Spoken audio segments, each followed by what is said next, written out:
tanaman di sana. Saat itu masih pagi dan beberapa siswa mulai datang satu persatu. Anda perhatikan ekspresi mereka ketika mereka berjalan sepanjang jalur dan mengobrol dengan kawan-kawan mereka.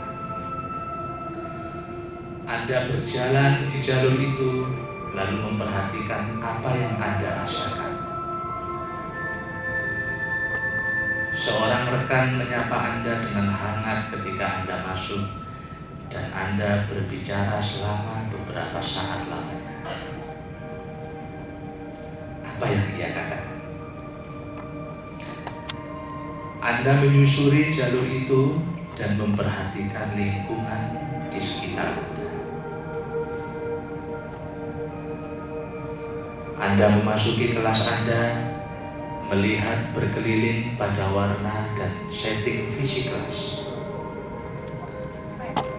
Ketika bel berbunyi, siswa masuk. Anda memperhatikan ekspresi mereka ketika mereka mengucapkan selamat pagi.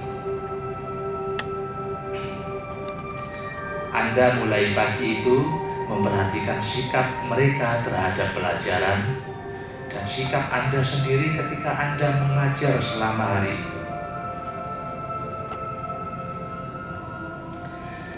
Mungkin terdapat aktivitas khusus yang Anda lakukan, atau sesuatu yang siswa rencanakan bersama. Anda perhatikan mereka bekerja bersama dan dengan Anda sepanjang hari itu. Pada saat istirahat, Anda berjalan keluar halaman sekolah dan melihat interaksi yang terjadi. Gambarkan sisa hari itu dalam pikiran Anda, dan ketika Anda telah siap, Anda lambaikan selamat tinggal dan melangkah masuk ke gelembung yang menunggu Anda sejak tadi. Gelembung melayang di atas sekolah dan mulai perlahan-lahan membawa Anda kembali ke sini, ke ruangan ini. Ketika Anda duduk di kursi Anda seperti semula, gelembung itu tiba-tiba lenyap di telan kabut hitam, dan Anda bawa kembali perhatian Anda ke ruangan ini, dan Anda perlahan-lahan boleh membuka mata Anda. Oke, itu tadi kita diajak untuk melakukan visualisasi, mengajak perasaan-perasaan kita kembali ke masa lalu atau masa sekarang.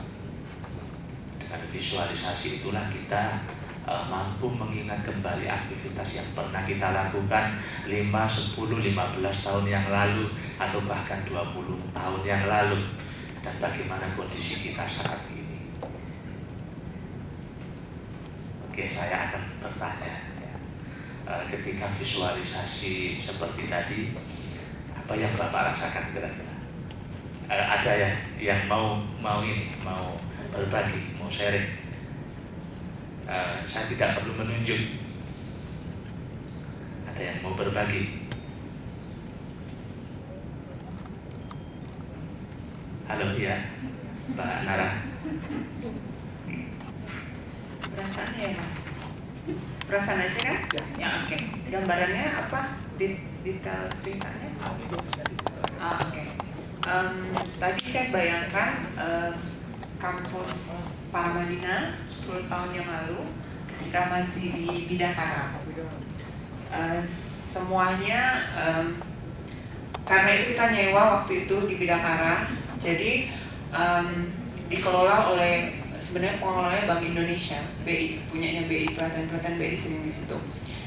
Memang bagus, tapi kalau dibandingkan dengan kampus kita yang sekarang, yang artinya kita sendiri yang menguasai gitu, yang mengelola dan sebagainya, selalu ketika saya membayangkan yang Paramadina, saya selalu yang dulu, saya selalu membayangkan kampus yang sekarang, yang artinya pagi-pagi saya datang, itu orang Paramadina semua yang menyambut, satpamnya orang Paramadina, beda ketika misalnya masih di Bidakara karena pengelolanya beda. Kemudian memang kampus kita kecil, nggak sebesar Bidakara, tapi suasana nyaman dekatnya dengan mahasiswa itu lebih terasa. Jadi ada rasa nyaman, kemudian lebih dekat, merasa lebih dekat, kemudian bahagia tentu saja, kemudian apalagi ya, kayaknya ingin terus berbagi dengan mereka, dan saya melihat bahwa mahasiswa-mahasiswa yang datang ke kita benar-benar menunjukkan keinginannya untuk kuliah. Jadi seperti itu. Tapi yang saya bayangkan tadi antara kok ini yang di Bidakara, tapi kok yang hijau-hijau tamannya ini kayak yang di Paramadina yang sekarang gitu. Ya, jadi agak share-share gitu. Tapi saya ngebayangin bahwa ternyata punya kampus sendiri tuh lebih enak dibandingkan dulu yang bagus tapi kita nyewa gitu ya. Artinya kita harus berbagi dengan yang lain. Tapi enaknya seperti apa, Pak? Yang pasti hijau, selalu tadi ada gambaran hijau, nggak terlalu bertingkat. Tapi saya ngebayangin bahwa malah dengan suasana yang tidak bertingkat itu kedekatan bisa terjalin. Kampus memang kecil, tapi kayaknya fokusnya itu, sentralnya itu di situ-situ. Jadi semuanya bisa melihat gitu. Beda kalau misalnya yang besar dan kemana-mana.